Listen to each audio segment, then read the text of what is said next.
होंगे। तो हम जो सीटेट की सीरीज चला रहे हैं जिसमें कि हम सीडीपी के क्वेश्चंस को सॉल्व करते हैं, तो चलिए आपकी तैयारी को एक कदम और आगे बढ़ाते हुए इस क्लास की शुरुआत करते हैं। और आज की क्लास में हम फिर से 30 क्वेश्चन देखेंगे जो कि आपके सीटेट के प्रीवियस ईयर एग्जाम्स में पूछे गए हैं और जिसके बेसिस पर ही ये सारे के सारे क्वेश्चंस हम तैयार करते हैं, जिसके बाद ताकि एक कहते हैं ना एक अनुमान लग सके, यानी कि हम कुछ क्वेश्चन गेस भी कर सके कि कैसे किस टाइप के क्वेश्चंस हमारे एग्जाम में पूछे जाते हैं। तो चलिए बिना किसी देरी के आज की क्लास की शुरुआत करते हैं। आई होप कि आप डे 1 से इस क्लासेस के साथ जुड़े होंगे। एंड अगर आपको किसी टॉपिक में कोई दिक्कत आ रही है, या फिर अगर जैसे जिन प्याजे हैं, कोहल वर्ग है, वाइगोस्की महोदय हैं, या फिर और भी कोई ऐसा टॉपिक है जिसमें जैसे समावेशी शिक्षा है, या कोई भी टॉपिक जो आपको लग रहा है कि इसे डिस्कस कर लेना चाहिए, या फिर जिस उसे समझने में आपको दिक्कत हो रहा हो, तो आप कमेंट बॉक्स में बताइए। मैं उसे एक्सप्लेन अच्छे से करके उस पे भी बहुत सारे क्वेश्चन करा दूंगी जिससे कि आपका एक बहुत अच्छे से तैयारी हो जाए। क्योंकि मैं हर बार ये चीजें रिपीट कर रही हूँ कि आप समझो कि जिन बच्चों ने सीटेट कर लिया है उनका तो अच्छा है। आपने देखा अभी कि केवीएस की वैकेंसी हमारे सामने थी, बट सीटेट अपेयरिंग वालों का मौका ही नहीं मिला, जबकि हमें पता है कि केवीएस लगभग 1 से 1.5 साल के बाद हो रहा है। और आप वैसे ही देख लीजिए, तो फिर इसलिए जितने सारे लोग सीटेट का फॉर्म फिल किए हैं वो प्लीज प्लीज प्लीज सीरियस होकर पढ़ाई करिए।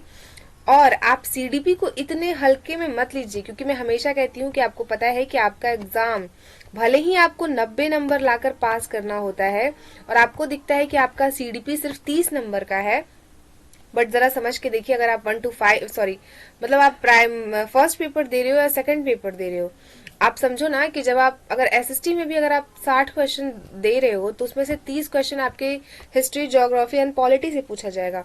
और जो 30 क्वेश्चन होते हैं ना वो सोशल सीडीपी यानी कि सोशली आपसे पूछा जाएगा, जो कि सीडीपी ही होती है। तो ये सारी चीजें हैं। अगर आप लैंग्वेज का पेपर देते हो तो उसमें भी आपसे वो सीडीपी के ही क्वेश्चन काउंट्स होते हैं। उसमें कहीं ना कहीं सीडीपी से ही रिलेटेड चीजें आ जाती हैं जो आपके लैंग्वेज के पर्पज से पूछा जाता है। तो इसलिए सीडीपी के कॉन्सेप्ट को समझना इतना जरूरी हो जाता है। सो आपको समझ आया होगा, आना भी चाहिए, अगर नहीं आया तो कोई बात नहीं। चलिए आज की क्लास की शुरुआत करते हैं। प्याजे महोदय के अनुसार देखिए, प्याजे हैं, वाइगोस्की हैं, थॉर्नडाइक हैं, स्कीनर हैं, पॉलो हैं, ये सारे के सारे ऐसे विद्वान हैं ना जो सीजीपी में जो सीटेट में बहुत ज्यादा क्वेश्चन इनसे क्रिएट होते हैं, और ये आपको 2 से 4 नंबर 5 नंबर दिलाते हैं। इसलिए आप प्रीवियस ईयर की कोई बुक्स उठाकर देख लीजिए, आप किसी भी पब्लिकेशन की बुक उठाइए और आप उसके प्रीवियस ईयर को लगाना शुरू कर दीजिए। आप देखोगे कि इनसे बहुत ज्यादा क्वेश्चन पूछे जाते हैं। तो बस आपके लिए जो ये क्लासेस हैं वो इसी बेसिस पर तैयार की जाती हैं। तो पियाजे के अनुसार स्वकेंद्रीयता किस अवस्था में होता है? इसका राइट आंसर तो आपको दिख रहा है। ये भी आप याद रखिए कि पियाजे महोदय ने कौन सा सिद्धांत दिया था, तो ये हो जाएगा पूर्व संक्रियात्मक जो अवस्था है, ये पियाजे महोदय का है। क्लियर है? अगले क्वेश्चन की बात करते हैं। अगला क्वेश्चन क्या कहता है? अगला क्वेश्चन हमारे स्क्रीन पर है कि संवेगात्मक परिपक्वता का अर्थ क्या है? आप मुझे बताओ कि संवेगात्मक परिपक्वता का अर्थ क्या हो सकता है? भावनाओं को दबाना नहीं। भावनाओं को दबाना कैसे होगा? यहाँ पे कह रहा है कि संवेगात्मक परिपक्वता का मतलब यानी कि यहाँ पे मैच्योरिटी जो बच्चे में है, जो परिपक्वता है, उसका अर्थ क्या है? भावनाओं को समझना और नियंत्रण करना। हाँ, ये आंसर हो सकता है। भावनाएं दिखाना जी नहीं, भावनाओं को अनदेखा करना नहीं, भावनाओं को अनदेखा नहीं करना है। इसका सही आंसर हो जाएगा ऑप्शन नंबर बी बिल्कुल सही जवाब है। यानी कि संवेगात्मक परिपक्वता का अर्थ हो जाता है भावनाओं को समझाना और नियंत्रित करना। क्लियर है? अगले क्वेश्चन की बात करते हैं। अगला क्वेश्चन हमारा क्या कहता है? अगला क्वेश्चन हमारे स्क्रीन पर है। आप मुझे आंसर बताइए कि वाइगोस्की के अनुसार सीखना किस पर आधारित है? आप मुझे बताओ कि वाइगोस्की महोदय के अनुसार जो सीखना है वो किस पर आधारित हो सकता है? तो परिपक्वता पर नहीं, परिपक्वता पर वाइगोस्की महोदय नहीं है, ये गलत हो जाएगा। सामाजिक परिवेश। हाँ, आप एक चीज याद रखो कि जब आपको, जैसे आप एग्जामिनेशन हॉल में बैठे हो, मैं आपको अपना एक्सपीरियंस बताती हूँ कि मैंने जहां तक देखा है कि अगर आप एग्जामिनेशन हॉल में बैठे हो और अगर आपको वाइगोस्की महोदय से रिलेटेड कुछ क्वेश्चन आए हैं जो आपको नहीं आ रहा है, आपको समझ नहीं आ रहा है कि अब मैं क्या करूं, क्योंकि कहीं ना कहीं जब हम एग्जामिनेशन हॉल में बैठते हैं तो हमारा दिमाग एक अलग ही प्रेशर कुकर बना रहता है। एक तो टेंशन रहती है कि यार क्या ही होगा, सारे क्वेश्चन हो पाएंगे या नहीं हो पाएंगे। तो मैं तो आपसे कहती हूँ कि पहले आप सच में रिलैक्स हो जाइए कि अब जो होना है वो हो जाएगा। ढंग से पहले सारे क्वेश्चन के को पढ़ लीजिए, क्योंकि उसका आंसर उसी में रहता है। और अगर वाइगोस्की महोदय आते हैं तो आप कोशिश करिए कि सामाजिक परिवेश, सामाजिक विकास, सामाजिक अवधारणा, सामाजिक विचार, सामाजिक शिक्षा, सामाजिक जो भी वातावरण, इससे रिलेटेड अगर कोई ऑप्शन दिख रहा है ना तो उसे टिक कर दीजिए। 90% चांसेस है कि आपका आंसर सही हो जाएगा। अगला है कि वाइगोस्की के अनुसार सीखना किस पर आधारित है, तो क्या ये दंड पर आधारित होगा? बिल्कुल नहीं, और पुरस्कार पे भी नहीं। कभी भी कोई भी अधिगम, कोई भी शिक्षा दंड पर, पुरस्कार पर, डराने पर, धमकाने पर, लालच पर निर्भर नहीं होती है। और ये सारे के सारे वर्ड नेगेटिव होते हैं और हमें हमेशा क्वेश्चन के अकॉर्डिंग आंसर देना होता है। और कभी भी जब आपसे नहीं नहीं पूछ रहा हो, जैसे कि सपोज करिए कि यहाँ पे नहीं लिखा होता तो हम नहीं आंसर दे सकते थे, बट जब नहीं नहीं लिखा हो तो हम हमेशा पॉजिटिव आंसर की तरफ जाएंगे। और आप हमेशा एक चीज पर फोकस करो कि जहां पे बच्चे या बच्चा सेंटर में हो, यानी कि बच्चे का विकास हो रहा हो, क्योंकि सारा का सारा एजुकेशन जो पॉलिसी है हमारी वो तो चाइल्ड सेंटर्ड है। तो हम आंसर भी बच्चे को बीच में रख के ही देंगे। क्लियर है? जिससे बच्चे को फायदा हो। आप सिंपल वे से समझिए तो बच्चे को फायदा होना चाहिए, टीचर को फायदा हो या ना हो। ठीक है? थॉर्नडाइक महोदय का तीसरा नियम कौन सा है? आप मुझे बताओ कि थॉर्नडाइक महोदय जो है उनका तीसरा नियम क्या है? तैयारी का नियम नहीं, अभ्यास का नियम नहीं, ये तो दूसरा हो गया, ये पहला हो गया। प्रभाव का नियम, हाँ, ये हो जाएगा थॉर्नडाइक महोदय का तीसरा नियम। तो राइट आंसर हो जाएगा ऑप्शन नंबर सी, बिल्कुल सही जवाब है। अगले क्वेश्चन की बात करते हैं। अगला क्वेश्चन क्या कहता है कि बाल विकास किस प्रकार की प्रक्रिया है? आप मुझे बताइए कि बाल विकास किस प्रकार की प्रक्रिया है। और बाल विकास से भी आपसे क्वेश्चन पूछा जाता है, तो क्या ये एक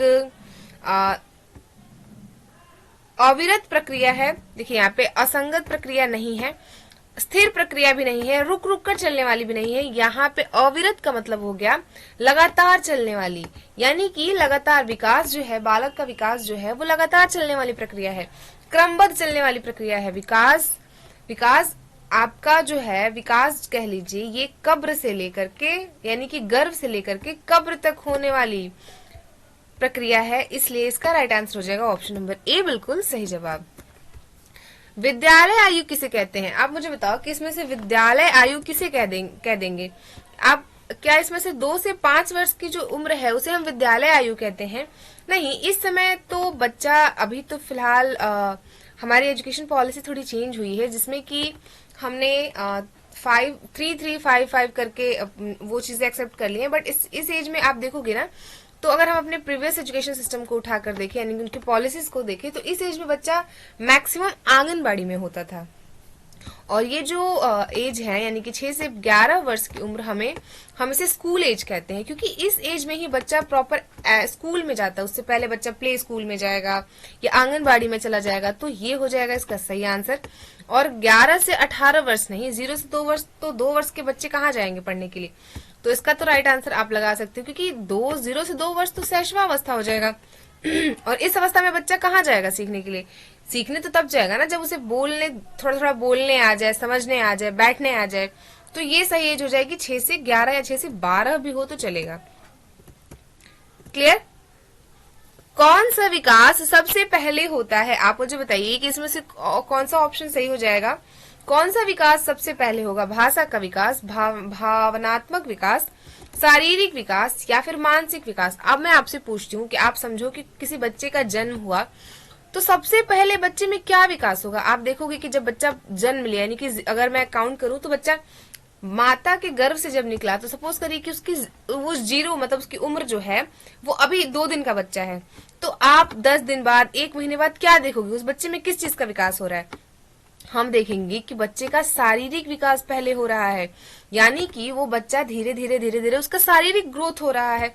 भाषा का विकास तो एक एज में जाने के बाद ही होगा ना, और भावनाएं तो तब आएंगी जब बच्चा थोड़ा बड़ा हो जाएगा, और सामाजिक विकास भी जब बच्चा बड़ा हो जाएगा और सोसाइटी के साथ इंटरेक्ट करेगा तभी आएगा। यानी कि कौन सा विकास सबसे पहले अगर आपसे पूछा जाए तो इसका राइट आंसर हो जाएगा ऑप्शन नंबर सी। ये सारे के सारे विकास तभी होंगे जब बच्चा बड़ा हो। आप मुझे बताओ कि जब बच्चा अभी पैदा हो रहा है, अभी जन्म ले रहा है, उसे आप कैसे भाषा सिखा दोगे, या फिर कैसे उसके साथ भावनाएं जोड़ लोगे वहां पे, या फिर उसे कैसे सोसाइटी में निकाल के उसका सामाजिक विकास कर दोगे। तो इसका तो राइट आंसर हो जाएगा ऑप्शन नंबर सी, यानी कि सबसे पहले उसकी बॉडी धीरे धीरे धीरे धीरे बड़ी होगी। वो 1 साल 6 महीने का होगा, उसके बाद थोड़ा और बड़ा होगा, चलना सीखेगा, रेंगना सीखेगा, उसके बाद तो वो धीरे धीरे बबलाना सीखता है, बोलना सीखता है, फिर वो धीरे धीरे समाज में खेलने, अपने दोस्तों के साथ खेलने जाएगा, आंगनबाड़ी में जाएगा, पढ़ने जाएगा, अपने पेरेंट्स के साथ खेलेगा, अपने सिबलिंग्स के साथ खेलेगा, तब तो ये सारे के सारे विकास होंगे। क्लियर है? सीखने में, बच्चे में सीखना सबसे अधिक प्रभावित होता है कब? तो जब बच्चा जिज्ञासा के साथ सीखे तब। दंड देना, डराना, प्रतियोगिता कराना, मैं हमेशा कहती हूँ कि ये सारे के सारे नेगेटिव वर्ड होते हैं, और इसका यूज ना ही आप अपने आंसर में करो और ना ही आप टीचर बनने के बाद अपने क्लासरूम में करिए। अवलोकनात्मक अधिगम सिद्धांत किसने दिया है? आप मुझे बताओ कि अवलोकनात्मक अधिगम सिद्धांत किसने का है? तो ये बांडुरा महोदय का है, स्कीनर तो नहीं है, और कोहल वर्ग भी नहीं हो सकते हैं, और पॉलो महोदय तो स्टिमुलस की बात करते हैं, तो ये भी नहीं होंगे। तो इसका राइट आंसर जो है ऑप्शन नंबर सी बिल्कुल सही जवाब है। अगला क्वेश्चन क्या कहता है कि प्रेरणा का मूल तत्व कौन सा है? प्रेरणा देने का मूल तत्व क्या हो सकता है, क्या होगा? तो आप मुझे बताओ, क्या पुरस्कार देना होगा? नहीं, पुरस्कार देना, भले ही हम क्लासरूम में या कभी भी हमने देखा है, या फिर हम जब कभी स्टूडेंट थे तो हमें बहुत अच्छे मार्क्स लाने पर हमें कुछ गिफ्ट्स मिल जाते थे, यानी कि उपहार मिल जाता था।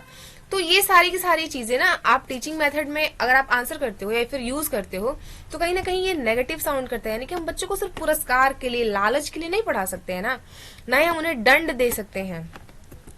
तो इसका तो राइट आंसर हो जाएगा कि प्रेरणा का मुख्य तत्व, यानी कि मुख्य तत्व कौन सा हो सकता है? तो इसका तो right answer option number C ही अप्रोप्रिएट दिख रहा है। और अभ्यास भी नहीं है, रोट लर्निंग को भी प्रमोट हमें नहीं करना है। रट्टू तोता हम बच्चे को नहीं बना सकते हैं। सिर्फ रोट लर्निंग करानी होती तो बच्चा घर पे रट लेता। ठीक है, विकास किस मनोवैज्ञानिक ने बताया है? तो इसका क्या हो जाएगा? क्या पियाजे महोदय होंगे? नहीं, स्कीनर भी नहीं है, वाइगोस्की भी नहीं है। इसके राइट आंसर हो जाएंगे फ्रायड महोदय, यानी कि ऑप्शन नंबर ए बिल्कुल सही जवाब है। और अगर आपका आंसर ए आया है तो कॉन्ग्रेचुलेशंस, आपका एक क्वेश्चन सही हुआ। बाल विकास मुख्यतः किस पर निर्भर करता है? बालक का विकास जो है वो किस पर निर्भर करेगा? अनुवांशिकता पर, पर्यावरण पर। यहाँ पे अनुवांशिकता और पर्यावरण दोनों हो जाएगा। और एक चीज ये भी है कि मैंने पिछले क्लास में आपको ये बताया था कि अनुवांशिकता प्लस पर्यावरण, तो वो टाइपिंग मिस्टेक हो गई थी। यहाँ पे हमेशा अनुवांशिकता प्लस नहीं होता, अनुवांशिकता इनटू पर्यावरण। यानी कि जब आपसे पूछा जाए कि देखिए, किसी भी बच्चे के विकास में लिए जितना जरूरी इन्वायरमेंट होता है उतना ही जरूरी उसके जीन्स भी होते हैं। पर अगर आपसे पूछा जाए तो आप आंसर करिए कि अनुवांशिकता प्लस, यानी कि अनुवांशिकता प्लस नहीं, अनुवांशिकता यानी अनुवांशिकता इनटू पर्यावरण, यानी कि इन दोनों का होना जरूरी है किसी भी बच्चे के ग्रोथ के लिए।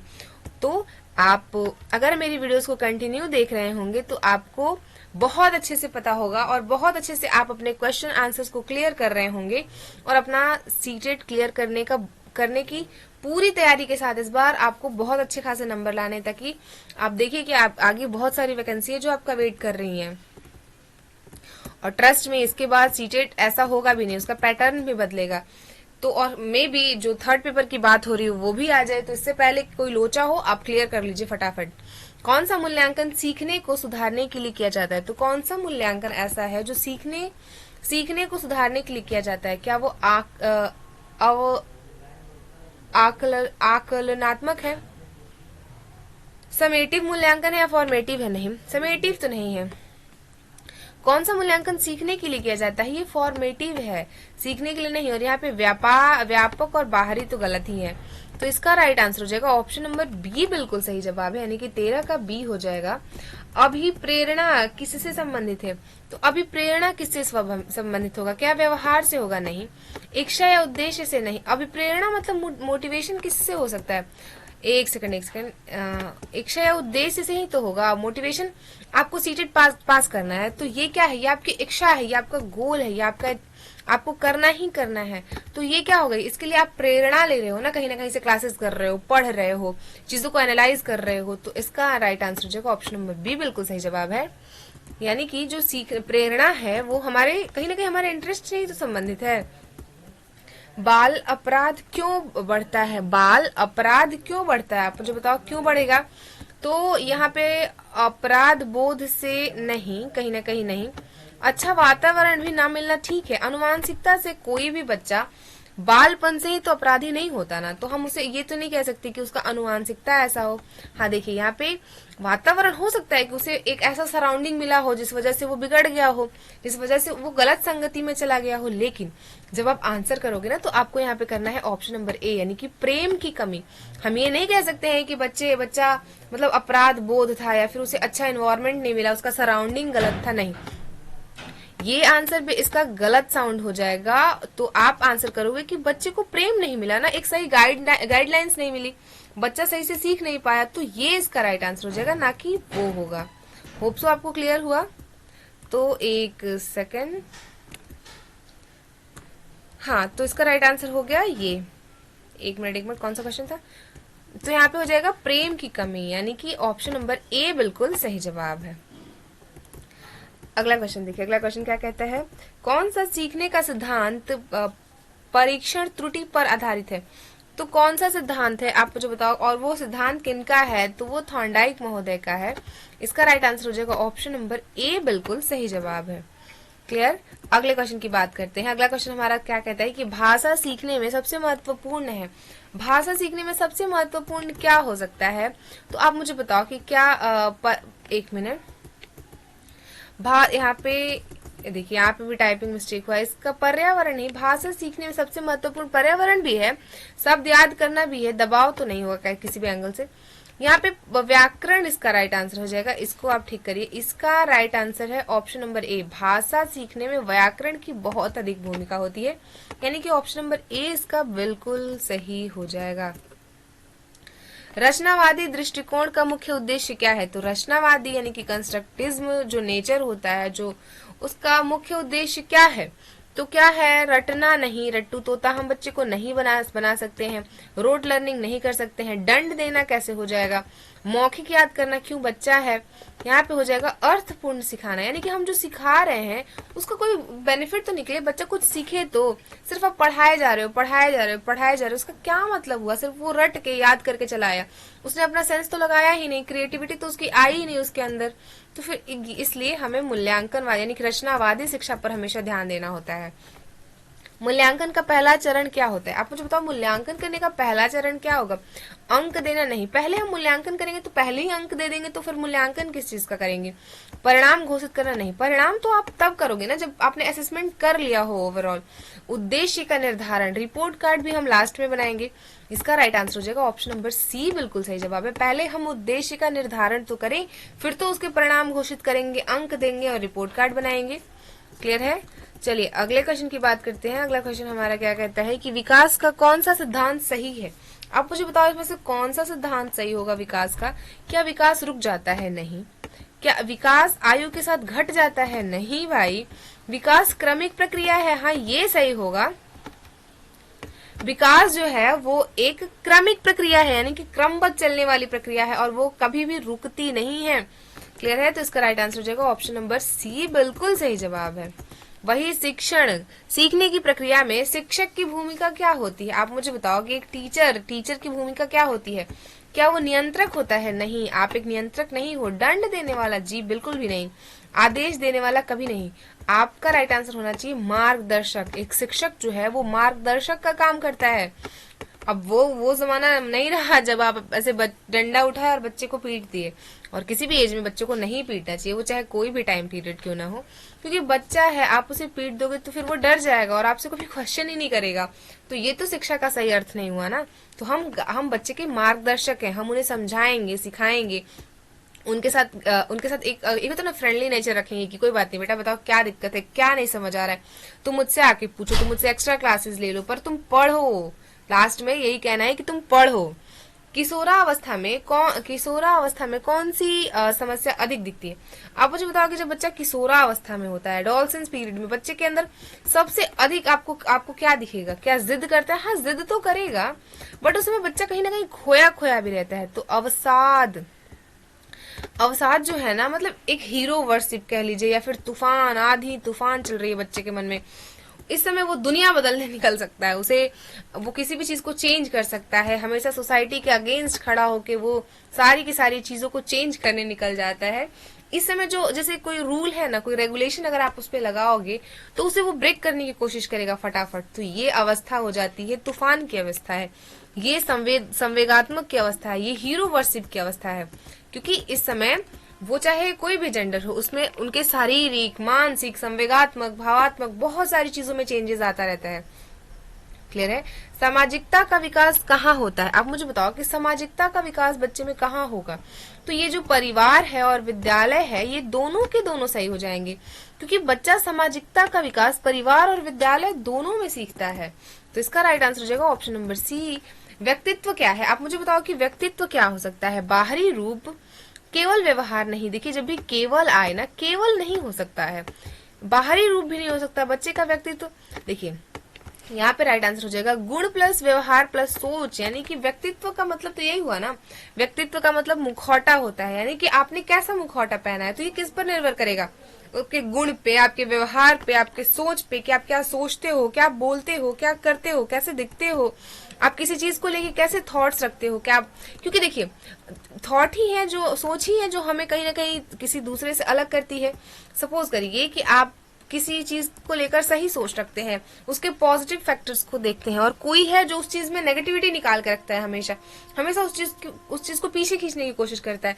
तो ये दो माइंडसेट हो गए, और यही दोनों माइंडसेट किसी इंसान को एक अलग अलग माइंडसेट का बना देता है ना।